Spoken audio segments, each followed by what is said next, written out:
all dripping? Yeah. Sorry about that. I asked Mr. Ames if we should switch it, and he said, no, they can tough it out. Doesn't that sound like a Mr. Ames thing to say? All right. Anyway, we toughed it out. We're here, and truthfully, this is a much more, in my opinion, a much more peaceful, beautiful place to be having chapel. So I'm glad we made it over. We didn't melt on the way. So as we start every chapel, we're going to begin with the ringing of our bell. We're going to have it rung 8 times since we're in the 8 o'clock hour, and Amelia's going to do that for us. And when the last chime happens, we're going to sit quietly, body still, ears attentive. I want you to notice how long it takes for that last chime to fade into the distance, and you won't be able to hear it anymore. All right, Amelia.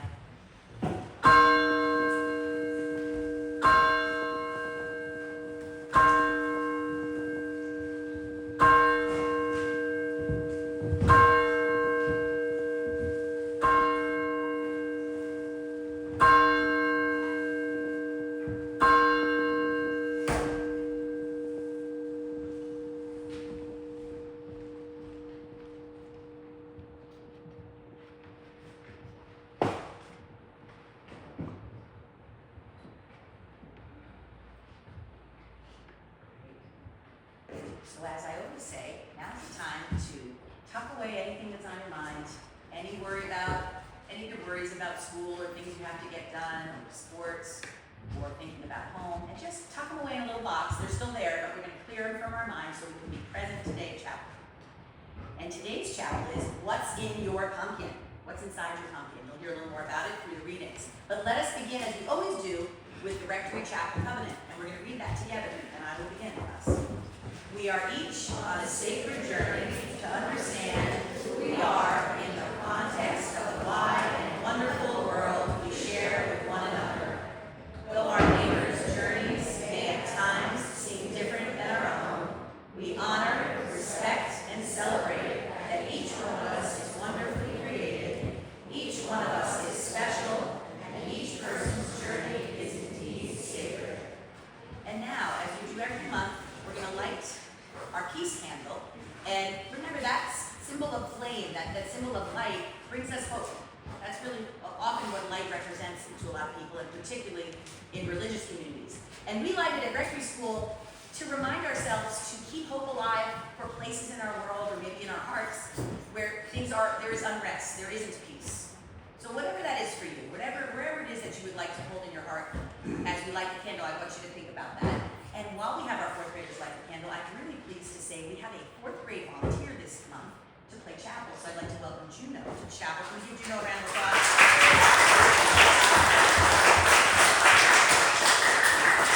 I'm giving her a little bigger introduction than the average musician here, because I have to say, when she heard me speak at the dining hall and say, I don't have any music volunteers, she came up to me through her teacher and said, I'll do it.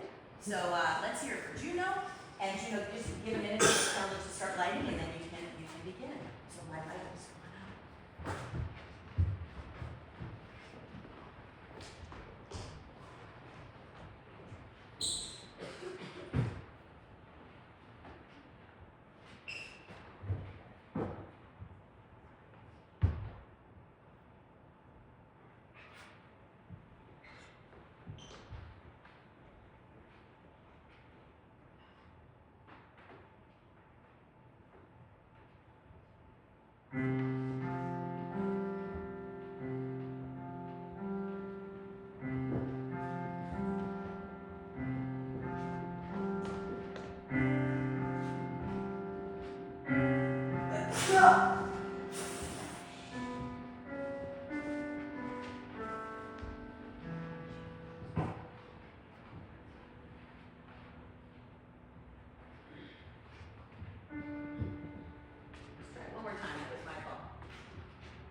He told them another parable.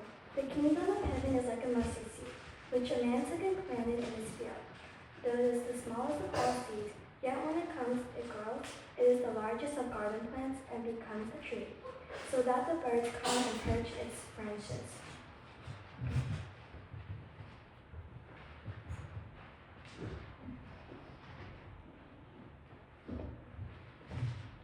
Pumpkins provide nourishment. The meals we deserve are the ones which we serve. No matter the portions are small, if you're not being fed, then be the bread, and offer your goodness to all.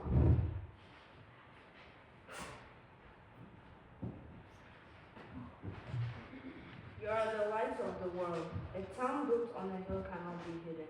Neither do the people light a lamp and put it under a bowl. Instead, they put it on a stand and give its light to everyone in the house. In the same way, let your light shine before others, and they may see your good deeds and glorify your Father in heaven.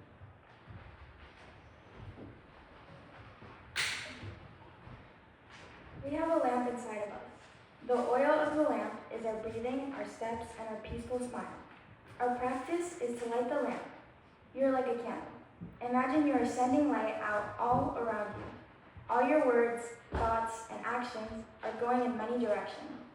If you say something kind, your kind words will go in many directions, and you yourself will go with them.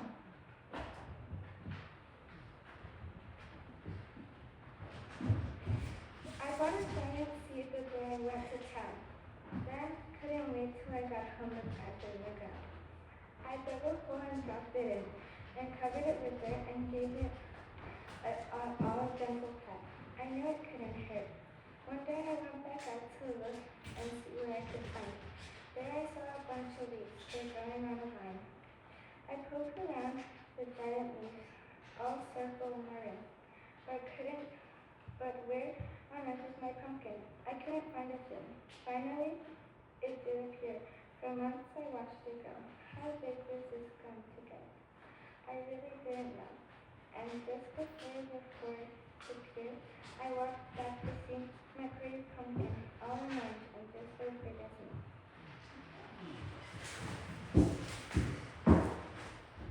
Thank you for reading.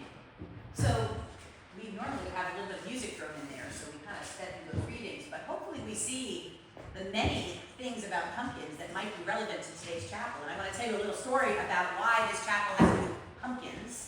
So George Lynn, everybody know George Lynn, 8th grader? He loves chapel, it's like his favorite thing. So he comes running up to me the minute last month's chapel was over, and he said, Mrs. Bissett, I have a theme for next month's chapel, pumpkins. And I thought, okay, that's not usually a theme I choose, but yeah, let's go with it. So the more we all thought about it, there were so many ways we could think about pumpkins in the same way we think about the things we talk about chapel, about growth, about nourishment, about shining your light. So before I say any more, would you two mind helping me? Mrs. Wurge and Miss Vasto are going to, go down. It might take us a few minutes. Maybe if another teacher wants to grab a handful, they're going to hand everybody one little seed. Please only take one. Now I'll do the same. I'll grab a handful. So I'll start with that. So everybody's taking just one seed.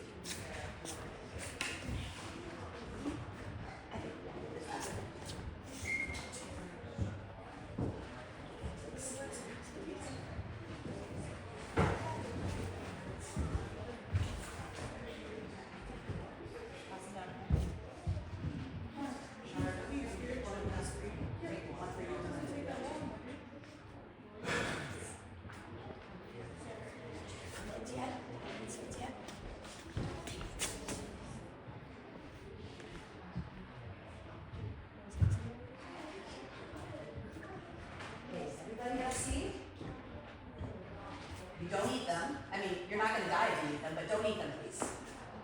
You're dry. That's okay. Mother Cosmo, we might have some pumpkins growing in our midst. All right, try not to drop them, and definitely don't eat them right now. Did you eat it? Okay. People put these on their salads. You can eat them. They're not good. Don't do not put these in your mouth. Don't eat them yet. That's what Mrs. said just said.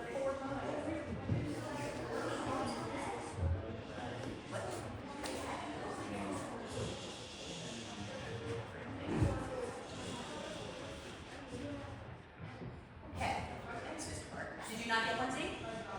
Yours dropped? All right. Yeah, thank you, Mr. Stone. All right. Now, here's what I want us to do. And this is actually a mindfulness activity that I learned from reading a book by Thich Nhat Hanh. I want you to just hold this pumpkin. See, I just told you what it is. You figured it probably was. I want you to hold it in your hand. I want you to pretend that you just arrived from another planet. And you are holding this little thing that you just found. And I just want you to notice about it. That's it. Forget about everything you know about what this is. And just imagine what this could be. So I just want you to sit quietly. Yes, and hear all that rain. And imagine you have no idea what this is. You're just observing. So we're going to sit for 1 minute quietly and just observing.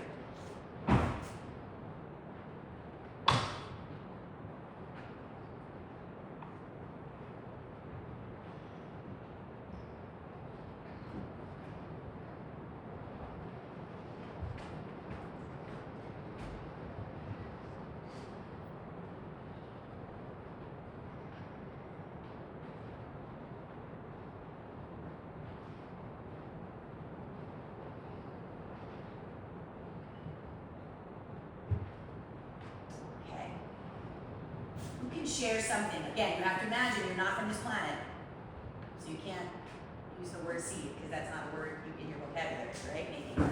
All right, Kate, what do you notice? Nice and loud, Kate. It's shaped how? Like an eye. Okay, it's green and it's shaped like an eye. Eleanor. I think it looks like a bug. Like a bug. She's wondering if it's a bug. Maybe she has bugs that look like this on her planet. Maddie. Maybe it's a leaf. Yeah, it could be like a really firm leaf. Lux. An alien egg? Robert? Maybe it's a banana? I guess there are no wrong answers here. Hadley. A what? A petal? Okay. We're gonna stop there, but you get what I'm getting at here. This is kind of a mystery if you don't know what this is called, right? Now, we all know what seeds turn into, right? Plants, flowers, vegetables. So if someone told this person who knows nothing about the natural world on planet Earth that this little thing is going to turn into something that looks like this, that would be pretty miraculous, like amazing, right? Yeah, this is a pumpkin seed. This is real, yes. Mother Cosman lent me her pumpkins for this, and Miss Bassler lent me her fake pumpkins for this. But the beautiful lit up. Okay, so my point is this. This tiny seed can grow into such a magnificent thing, right? I want you, for another minute of silence, to think about what little seed do you have inside you that might grow into something really big and special. Okay, maybe it's a part of your personality that you're developing. Maybe it's a talent. Maybe it's just you becoming an older kid who's going to be more mature. I want you to think for a minute what seed is growing in you.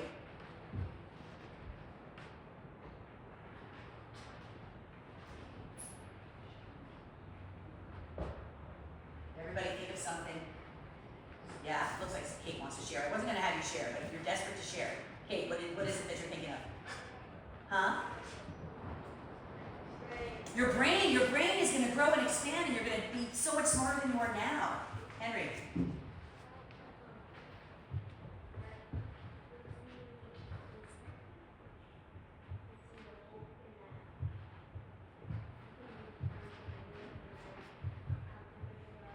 You can be what? Kind. Oh, I think I planted that in you, Henry. He said the seed in him is the hope that you can be kind to anybody, no matter how different they are from you. It's really, we could add chapel right there. So,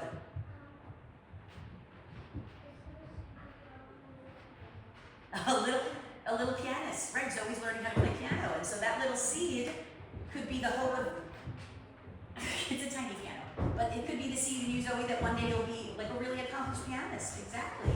I'm going to ask for one more, maybe on this side, if there's anyone. Connor. No? Okay. So, I think you get the idea. We all have something in us. We have many things in us, right? That you're just naming one. So I want you never to forget that. You are not just what we see in front of us, right? All of us, even the older people in our community, like me. There's always some little bit of growth that's happening, and we should embrace that. Secondly, how many of you have ever had pumpkin pie? Or pumpkin lattes? Or, I don't know, pumpkin cheesecake? Pumpkin cookies? This is the time of year we love to eat pumpkins. So the other special thing about pumpkins is that they nourish us. There is something in pumpkins that feeds us. And who would have ever thought that this thing here, you know, we think of it as a decorative thing, but it really provides nourishment. There's a lot of vitamins in pumpkins. They taste good when you sprinkle a little nutmeg and cinnamon on a pumpkin mixture, you know, your pumpkin filling in a pie. So that's the second part of this theme today. We've got our seeds. We've also got nourishment. So in what ways do you feed others? And I say feed, and I don't mean that literally, although some of us feed other people, or parents especially. But in what ways do you give back to other people? What is it about you that offers something to someone else? Raise your hand if you have someone that you think of as like one of your best friends. If you have a special person to you. I want you to think, you don't have to share now, what it is that that person does for you that's so special. Maybe they make you smile, maybe they make you laugh, maybe they're the person you go to when you're sad. That's how we feed other people. Did you want to share a story, Robert? Is that why your hand was? No? Okay. Do you want to share a story? Huh? Your best friend from Pennsylvania, because you just moved, right? Yeah, is there something specific that she does for you that makes you feel special? She's always been there for you since first grade. So that's an example of we feed other people with kindness, with compassion, with just being a good listener, with cheering each other up. So that's our feeding part of our pumpkin.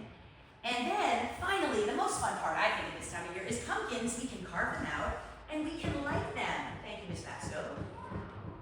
We can light our pumpkins. We can hollow them out, and then they become decorative, right? A jack-o'-lantern. Raise your hand if you've ever carved a pumpkin and put a candle in it. Isn't that the funnest thing ever? I have to say, since my own children have grown up, I haven't been doing it as much. I should just do it for me. Come over, Ms. Pasco. Okay. It is very messy. So, what is it in us that shines a light outward? Because let's face it, a jack-o'-lantern is pretty, but when we put a light in it, it's really special. So in what ways do we shine our light outward? One of the readings, especially, same person I mentioned, Thich Nhat Hanh, who is someone who is a mindfulness teacher and Buddhist, he talks about how our light shines out, our words and our thoughts and our actions go out in many directions. So that little light will spread. So be a shining light to someone. Feed someone with your pumpkin insides and shine a light out, okay? That is my takeaway for you. We want you to be thinking of how you're growing and how you're feeding others and how you're shining your light. And finally, one more little metaphor. Have you ever seen pumpkins growing? Has anyone seen pumpkins growing? Your friend has some? So how do they grow? How would you describe how they grow? What an actual pumpkin like farm would look like? Do you know how they grow? Yeah. Yes. So they grow in a vine and they grow right down low to the dirt. And some people, in the pumpkin family, not exactly the same pumpkin, have funny, weird bumps and they look like warts. It's a gourd, but it's in the, I was told by a bona fide science teacher that they're part of the same family. But anyway, my point is, they come in different shapes, sizes, colors. Some are not perfect. They're not perfect. And they grow together. They grow together on a vine. So, as our community does here, we grow together. We learn from each other, we grow together, we hang on to each other until we're ready to be picked. Yes? Your sunflower seed fell, don't worry about it. I mean, pumpkin seed, I think you meant. You can have another one and we'll make sure we sweep it up afterward. So, that is my takeaway for you today, that you will consider how you're going to grow as a seed, how you're going to nourish others, and how you're going to shine your light. So, with that said, I have no idea what time it is, but we're going to end. Okay, we're going to end with a song by the Howlers, which is our Rectory band. So if you're a Howler, come on up.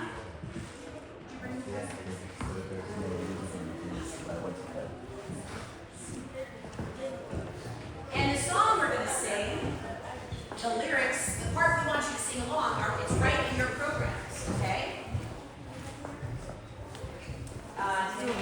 where they put the drum.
a glimmer of sun coming through. We might have just caught it right where we can walk over and not be dumped on.